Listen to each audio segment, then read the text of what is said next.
tout le monde, aujourd'hui on se retrouve pour une nouvelle vidéo. Donc comme vous l'avez vu juste avant, c'est la présentation de la KTM 1290 Duke RR. Donc Nicolas qui est avec moi va vous présenter la moto. On va poser des petites questions. Donc du coup au niveau de la présentation du modèle, donc comme je vous l'ai dit, c'est une 1290 Duke RR de la marque KTM. Super Duke, pardon, excusez-moi, je rectifie.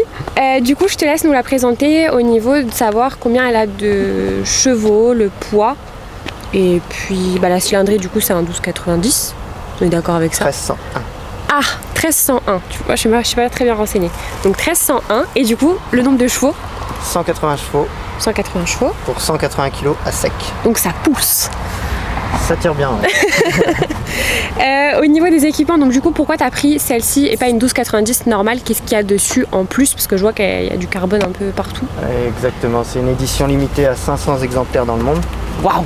Donc déjà le petit plus. Ouais, c'est unique quoi. Voilà. Je partais sur un V3 normal et celle-ci a été annoncée par KTM. Ok. Au bon moment, on va dire. Ouais, tu t'es connecté de suite, t'as pris... Voilà. Je me suis j'ai fait un peu le timide et au final, voilà, je l'ai réservé. KTM France m'a appelé, m'a confirmé que c'était réservé. Ok. Et fin juin, je l'ai enfin récupéré. Ouais, donc tu devais être vachement content. Ouais, content, mais le petit rodage à faire, bon. Ouais, petit rodage. Ça pique un peu au début, mais là maintenant ça fait plaisir. C'est bon, là elle est rodée, donc elle est passée en révision. C'est ça. Première révision, donc j'étais KTM, et du coup tu l'as acheté au KTM de Reims, c'est ça? Exactement. Donc c'est millésime moteur. Millésime moteur, c'est ça. Voilà, à Reims. Donc on va faire un peu le tour donc des équipements qu'il y a dessus. Du coup, donc il y a la ligne déjà, Accra, c'est ça? Ligne Accra, homologuée Euro 5. Ok. Pour la France. Voilà. Pour d'autres. Il y a la chicane dedans. Exact. Ça t'as pas touché? Non. Tu toucheras pas? Si, par la suite. La ligne elle va changer, c'est sûr. Ok.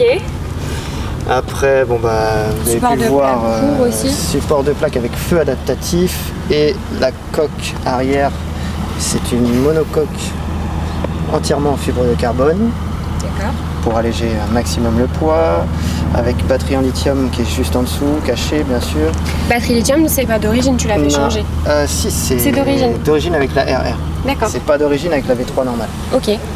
Après, là, je pense que le caméraman est passé dessus. Vous avez les cale-pieds réglables et reculés, typés du Super Duke de course. Sur la face avant, pareil, vous avez les refroidissements des copes pour les freins typés course, de garde de carbone, les écopes carbone. Un peu plus haut, après, il y a le protège poignée de frein, avec les poignées de frein aussi retravaillées. La poignée à tirage rapide, parce que c'est une poignée à tirage rapide aussi, issue de la course, pareil. Donc je vous ai parlé de la poignée de frein, mais là aussi pour la poignée de l'embrayage hydraulique, toutes les deux sont travaillées dans la masse, usinées. Après, issu des motos Super Duke RR de course, les fourches, la fourche, l'amortisseur de direction et l'amortisseur arrière, c'est du Apex Pro, ce qu'il n'y a pas sur le modèle de base du V3, ainsi que les têtes de fourche, usinées, peint en noir, pas comme sur les options catalogue où elles sont orange, il me semble qu'elles sont que orange d'ailleurs. Pas vu en noir. Après, il y a un pack performance dessus en plus par rapport à la V3 aussi. Donc c'est géré électroniquement. Et aussi, pardon, j'ai oublié, les deux jantes ont été forgées pour alléger un maximum le poids aussi. J'avais pas vu un espèce d'effet sur la jante, un peu genre orange et bleu. De loin en fait ça fait un truc chelou, ça fait un truc un peu en 3D. Tu le retrouves aussi en dessous la coque. Ah ouais. Ça, Get ready. Ouais, j'avais jamais remarqué. C'est trop stylé. Ready to race et... On dirait un truc un peu, tu sais, holographique. Ouais, genre, carrément. Ouais. C'est trop beau. Voilà, et du coup, donc t'as le démarrage sans clé, parce que je vois qu'il y a un petit logo là-bas. J'allais dire, ouais, voilà, il y a... En fait, le petit logo que tu vois là, c'est juste un système secours au cas où ta clé n'a plus de batterie. D'accord. Tu viens ici, elle détecte ta clé et tu peux quand même démarrer. Ok. Oui, heureusement. Ouais, parce que là, la clé est tout le temps dans ma poche, il n'y a pas de... D'accord, oui, t'as pas t'embêté à mettre le contact. Ni pour le remplissage du réservoir. Ah oui, du coup, ça se passe comment? Et ben alors ça, c'est-à-dire qu'à partir du moment où tu mets le contact, Ouais. dès que tu coupes le contact, tu as une dizaine de secondes pour l'ouvrir. Même un peu plus, mais des vraies secondes, hein, pas... Oui, oui, oui. Pardon, je regarde ça. Voilà, et tu as une dizaine de secondes pour l'ouvrir. Et pareil, il se referme, enfin c'est toi qui le clipses, mais il sera automatiquement verrouillé. D'accord. Il faut le savoir quand tu fais le plein, parce que sinon t'es un peu embêté. Bah, t'es obligé de remettre le contact et recouper. Sinon... D'accord. Et du coup, ça a un écran donc TFT. Donc là, t'as les options aussi, parce que je vois que t'as un commodo avec, on dirait un truc de voiture. C'est ça. C'est impressionnant. C'est ça. Bah, en plus, ce que tu vois apparaître en plus ici, moins, et ici c'est pour ton régulateur, parce qu'elle est équipée d'un régulateur de vitesse, ce qui est stylé. Je connaissais pas auparavant, mais quand tu le testes après, c'est sympa. Ouais, c'est bien. Pour les balades où tu as des longues lignes droites, on va dire, ouais si t'as pas envie de t'amuser, tu peux faire confort, voilà. Ok, t'as fait le tour du coup des équipements ou il y a encore autre chose? Ouais, après, il y a l'intérieur du moteur, je sais que les soupapes ont été retravaillées avec un nouvel alliage. D'accord. Pour gagner pareil quelques grammes encore. Ouais. Mais bon, c'est déjà énorme. Après, bah, comme j'ai dit, ça va être électroniquement, pardon. Au-dessus, c'est pareil, j'ai déjà directement le Bluetooth dessus, donc on peut venir connecter son téléphone. D'accord. Il y a plein d'options, plein de paramètres. Type de casque? Ouais, carrément. Qu'est-ce que c'est que ça? Si c'est déjà un casque câblé ou un casque en Bluetooth. D'accord. Les thèmes d'affichage, bon là c'est un automatique par rapport au jour, voilà, parce que là par exemple il est vraiment sombre, c'est parce que la lumière il fait presque pas nuit mais presque, donc là il se met en mode sombre automatiquement. Okay. Les éclairages de boutons, parce qu'effectivement la nuit tout est éclairé au niveau des boutons, je sais pas si on le voit là, on l'aperçoit au moins ici, donc sur le warning aussi on le voit un petit peu. Oui, il y a un nombre d'options impressionnant. L'indication de changement de vitesse, le feu diurne, si on veut l'allumer ou pas, pour tout le temps. Est-ce que tu as fait le tour des options de tout ça? Ou pas encore? Principalement les modes de conduite. Ouais. Après le reste... Donc là, tu as combien de modes de conduite? J'en ai 4 si je ne me trompe pas. Ouais, 4. Mais principalement, je reste en track. On veut s'amuser. Hein. Ok, et du coup, pour cette moto... 5, pardon. Ah, 5, pardon. J'ai oublié le mode rain, parce que je sors pas quand oui, bon, ok, d'accord. C'est surtout avec les pneus qui nous ont mis d'origine, malheureusement. Oui. Donc ça, c'est les mêmes pneus que sur la 890. C'est ça. Et du coup, donc la moto, elle t'a coûté combien? Neuve? Prix catalogue, 24 990. Ouais, bon. Après, c'est quand même très bien équipé, donc ça vaut le prix quand même que c'est. C'est quand même une très belle moto. On s'attendait tous à plus cher, mais c'est quand même... Bon, ça reste une belle somme, mais, mais par rapport aux équipements qu'il y a dessus, puis le fait qu'elle soit unique, c'est ça. Ça se paie aussi, donc ok. Ça. Alors d'après KTM, j'aurai le numéro 104. 104 sur 500. Nous avons la 104 aujourd'hui.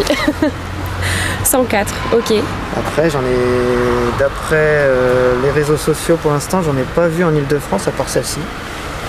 Je pense qu'elles ont été la plupart commandées du côté sud, où il y a plus de soleil, je pense. Ouais, bah oui, c'est vrai qu'ici... Ils ont eu raison. Parce que là, pour l'instant...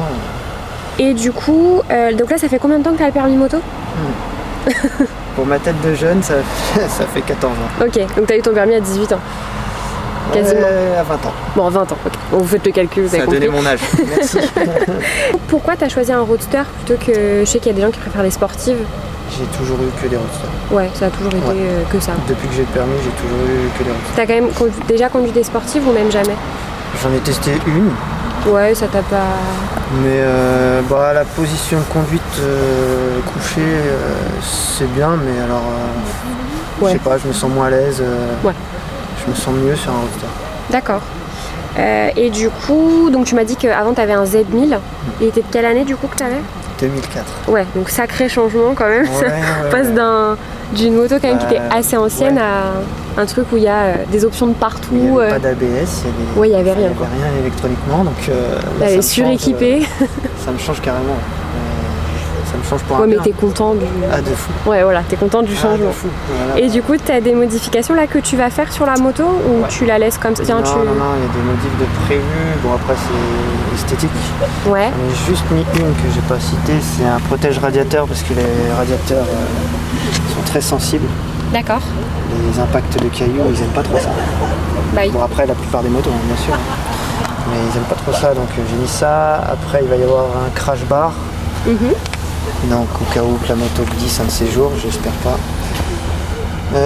Esthétiquement, on va mettre ici le bouchon alu. Pareil sur l'embrayage et sur le frein avant. Le petit saut de vent, protection d'écran qui viendra là. Avec aussi la protection, un film protecteur comme sur nos téléphones. Ouais, en verre trempé pour le cas où. Mine de rien, on sait jamais. Après c'est vraiment de l'esthétique, peut-être bien ici la couronne, ici là en orange, KTM. D'accord. Du Power Parts, c'est sûrement avec les petits écrous anodisés qui vont bien aussi. Mais bon, ça c'est pas pour tout de suite, c'est vraiment... Et là ce que tu as juste modifié du coup c'est le rétro, c'est ça? Le rétro et la protection de radiateur pour l'instant c'est tout. Ok. C'est pas une selle de C'est une selle confort. Franchement, pour moi, elle est confort. Elle a été retravaillée, elle est plus basse. Ouais. Mais il ne veut pas vraiment appeler selle confort, mais franchement, pour avoir fait déjà pas mal de bornes en une journée, très confort. Ouais, c'est pas mal. Ouais, très confort. Alors, donc, du coup, tu disais, il faut adapter. Donc, mon feu stop, il est intégré au clignotant. Bon, ça, c'est beau gosse quand même.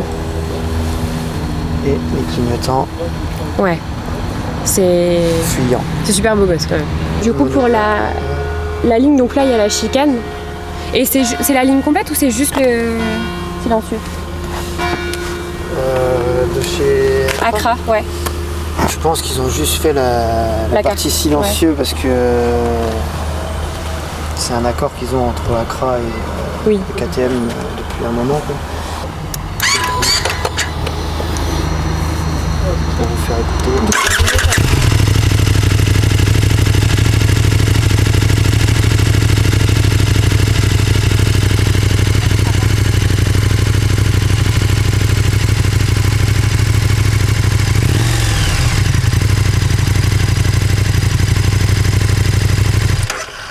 Ce qui est bien, c'est qu'au moins niveau, enfin, tu te fais pas arrêter à tous les coins de rue. Impossible. Ouais, voilà. Là, ça a été homologué, donc. Que là, si je recompare au 890, qui fait un bruit juste.